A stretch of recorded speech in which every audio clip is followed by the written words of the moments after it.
At this point, we're going to get ready to put salt in the pool.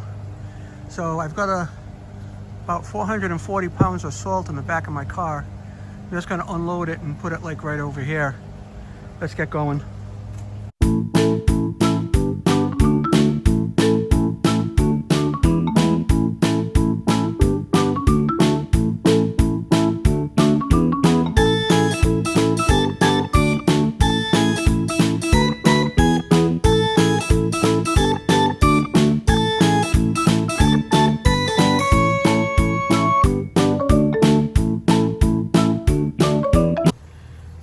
So we're at a point now where we're going to be adding in 11 bags of salt.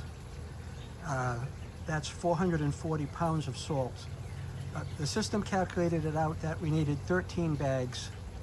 So we're going to put the 11 in, let it circulate overnight, test it tomorrow, and see where our salt level is, and then tweak that just to get to the point where we're almost at 3,200 ppm. So let's work on adding the salt. Some of the bags are clumpy. I've got a dead blow hammer to break the salt up. I've got a razor knife to open the bags. We're going to pour it in slowly, and then after we're done pouring it in, I'll probably go around the pool with it. And then after we pour it in, I'm going to brush the bottom and make sure it all dissolves. Let's hit it.